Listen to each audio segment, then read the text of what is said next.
Bismillahirrahmanirrahim. Assalamualaikum warahmatullahi wabarakatuh.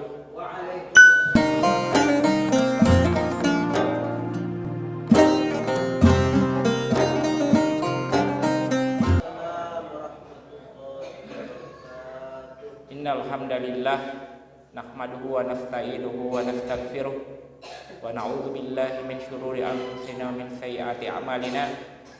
Man yahdihillahu fala mudilla lahu wa man hadiya fala hadiya lahu. Asyhadu an la ilaha illallah wahdahu la syarika lah wa asyhadu anna Muhammadan abduhu wa rasuluhu la nabiyya ba'da. Amma ba'd. Jamaah salat tarawih yang insyaallah dimulakan Allah Subhanahu wa taala. Kehidupan di dunia, Allah menciptakan kita ada tujuannya, ada urgensi, sehingga Allah memberikan kesempatan kita hidup di dunia ini. Tidaklah Allah memberikan ujian sebagai seorang muslim karena untuk menguji iman kita. Oleh karena itu Allah Subhanahu wa taala memilih kita sebagai seorang muslim. Kita patut bersyukur kepadanya karena betapa banyak saudara-saudara kita seorang muslim tetapi tidak dapat menjalankan kewajibannya sebagai seorang muslim. Seperti saat ini kita menyaksikan saudara-saudara kita yang dulunya masuk masjid melakukan sholat tarawih, namun di 19 Ramadan ini tinggal berapa orang lagi? Mungkin di saf pria hanya tinggal 10 orang. Di wanita yang dulunya sampai di belakang full hanya tinggal 2 saf. Itu adalah tanda bahwa iman itu sangat diuji oleh Allah Subhanahu wa taala dan akan dilihat akhirnya. Bukan dilihat awalnya, tetapi biasanya dilihat adalah akhirnya. Dan akhirnya lah yang menentukan, karena di dalam Al-Quran dikatakan bahwa barang siapa yang mengucapkan kalimat la ilaha illallah di akhir hayatnya, maka dijamin masuk surga. Berarti yang dinilai adalah akhirnya, bukan awal. Kalau kita semuanya bisa awal. Kemarin untuk sampai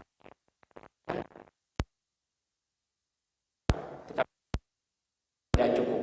Berarti itu ujian yang kita patut pertanyakan, apakah ujian itu masih bisa kita laksanakan atau tidak.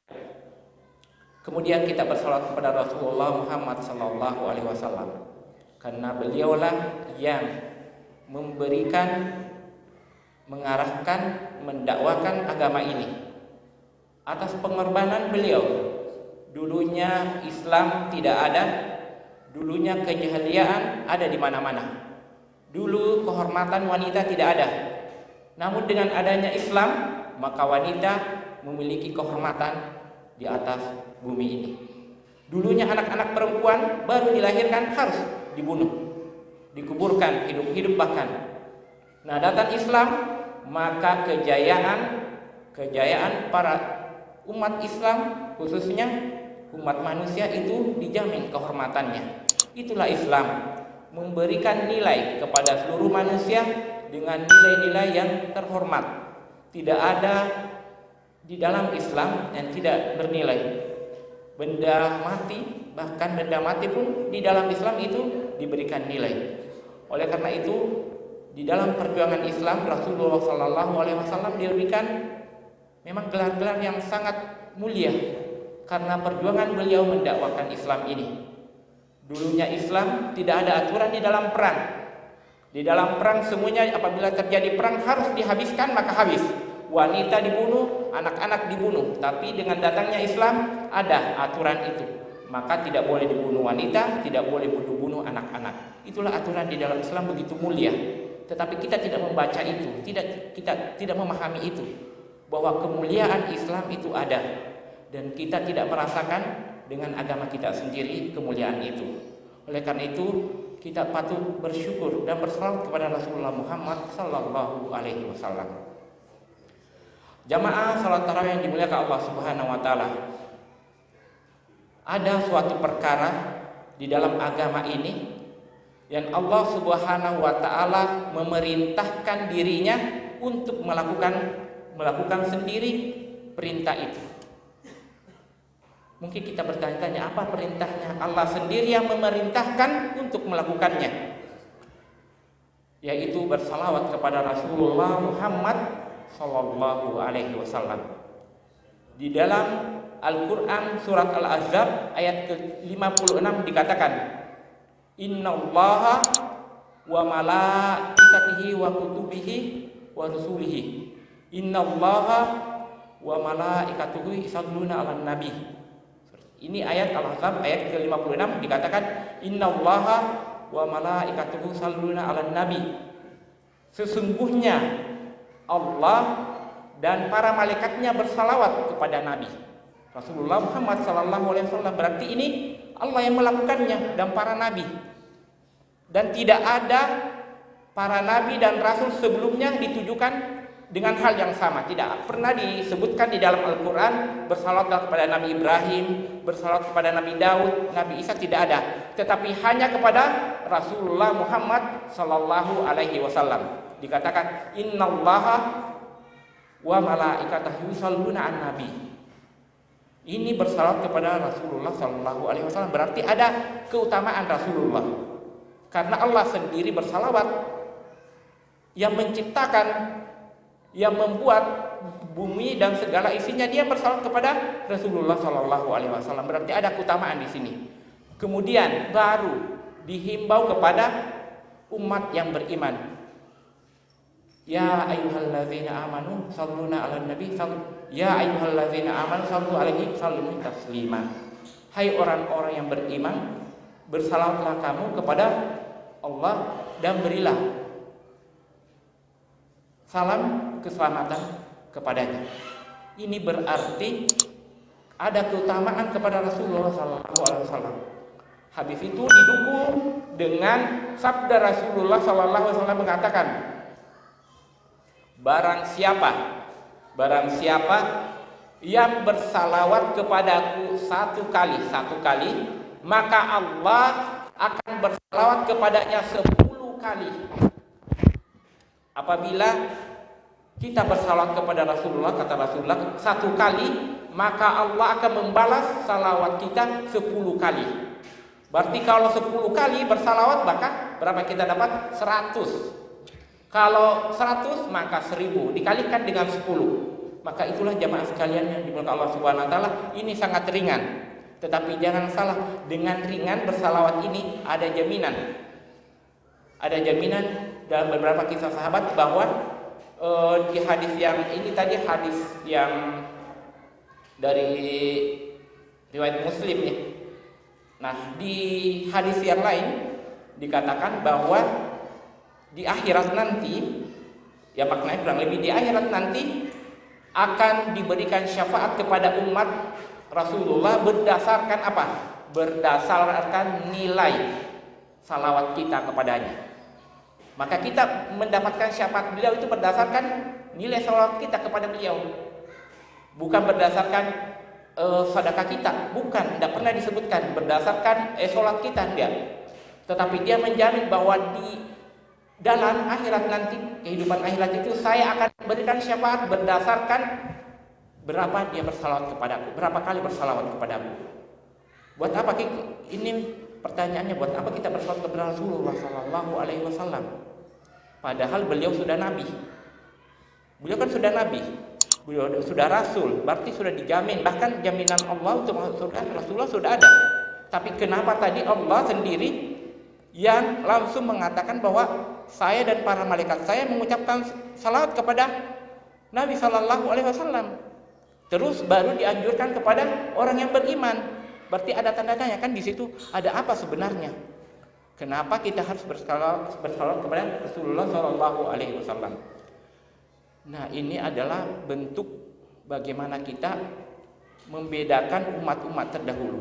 Karena umat-umat terdahulu itu oleh para ulama mengatakan ada yang para nabinya itu diangkat sebagai Tuhan, ada dianggap sebagai anak Tuhan, ada juga sebagai Tuhan. Nabi sekaligus sebagai Tuhan. Oleh karena itu, untuk menafikan itu atau menghilangkan keyakinan, membedakan dari para penganut-penganut tersebut, agama-agama lain tersebut, maka kita harus bersalawat sebagai bentuk ketauhidan kita kepada Allah Subhanahu wa taala, bahwa Rasulullah itu adalah seorang nabi dan rasul yang menyampaikan wahyu kepada seluruh alam tentang agama Islam ini. Dia juga sebagai seorang hamba, dia bukan Tuhan. Kita tidak menyembah Rasulullah Muhammad SAW, tidak sama sekali. Di dalam salawat itu bukan kita sembah kepada Rasulullah, tidak. Tetapi kita menyampaikan bahwa Rasulullah itu adalah seorang hamba sekaligus sebagai rasul. Itu adalah ketauhidan kita, di makna syahadatain kita, makna syahadatain bahwa asyhadu alla ilaha illallah wa asyhadu anna muhammadar rasulullah. Itu ada makna dua di situ. Yang pertama pengesahan kepada Allah Subhanahu wa taala, yang kedua adalah bagaimana kita pengakuan diri kita bahwa Rasulullah itu adalah seorang hamba dan rasul Allah yang menyampaikan kebenaran. Nah, itulah apa manfaat yang didapatkan dari mengucapkan salawat tersebut. Bukan berarti kita menghambakan diri kepada seorang rasul, bukan maknanya. Karena kita sedikit-sedikit harus menyampaikan salawat. Kemudian untuk beberapa hadis bahwa salawat ini yang disampaikan oleh Abu Ubay bin Ka'ab, seorang sahabat Rasulullah SAW yang banyak sumbangsinya di dalam proses pembukuan Al-Quran, mengatakan bahwa pada saat beliau bersama Rasulullah mengatakan, "Ya Rasulullah, apakah yang saya dapatkan jikalau saya hanya bersalawat kepadamu? Apa yang saya dapatkan?" Ka'ab bertanya kepada Rasulullah. Rasulullah menjawab, "Ya Ka'ab, Ubay bin Ka'ab, bila engkau hanya mengucapkan salawat kepadaku, maka Allah akan menjamin," ingat, Allah akan menjamin seluruh keinginanmu dan mengampuni seluruh dosa-dosamu. Apakah tidak cukup hidup kita apabila Allah sudah menjamin dan mengampuni seluruh dosa-dosa kita? Saya kira kita sudah sangat cukup. Karena kita inginkan, kita mungkin ingin dunia, pasti diberikan. Ingin juga kehidupan akhirat, pasti akan lebih diberikan lagi. Jadi kita bisa mengambil makna di situ bahwa dengan bersalawat maka Allah memberikan jaminan. Tadi Rasulullah ini juga hadisnya sebenarnya hasan. Dari beberapa ulama mengatakan bahwa hasan, tetapi beberapa ulama mengatakan bahwa ini bisa diambil sebagai faedah, bahwa itu tadi Rasulullah menyampaikan bahwa kepada sahabatnya bahwa apabila kamu hanya menyampaikan salawat kepadaku, maka Allah akan menjamin apa? Hidup kita. Kita kadang-kadang berdoa, menyampaikan doa kepada Allah Subhanahu wa taala, kita menyampaikan keluhan kita, maka Allah akan menjamin semua itu, dan juga ditambahkan Allah akan mengampuni seluruh dosa-dosa kita. Kan ada dua, cukup kita dijamin dan diampuni dosa, apalagi yang kita harapkan dari Allah Subhanahu wa taala, ampunan dan jaminan. Kalau sudah ada ampunan, sudah ada jaminan, maka sudah cukup. Dan inilah yang harus kita camkan, bahwa nilai salawat itu tidak main-main. Kadang-kadang kita hanya bersalawat mungkin di dalam sholat-sholat kita, padahal banyak waktu-waktu luang, khususnya di 10 terakhir Ramadan ini. Mari kita manfaatkan sehingga betul-betul nilai salawat itu bisa kita dapatkan di dunia maupun di akhirat. Dan sebagai kesimpulan, saya mengambil headline atau highlight dari ceramah ini bahwa marilah kita menjaga salawat kita kepada Rasulullah Muhammad SAW. Karena Allah sendiri yang memberikan penegasan di dalam surat Al-Ahzab ayat ke-56 bahwa saya dan para malaikat menyampaikan salawat, dan kemudian dihimbau kepada orang-orang yang beriman untuk bersalawat juga. Berarti di sini ada keutamaan yang kita akan dapatkan. Kemudian Rasulullah memberikan penegasan, barang siapa yang bersalawat kepadanya, maka Allah akan menjamin hidupnya dan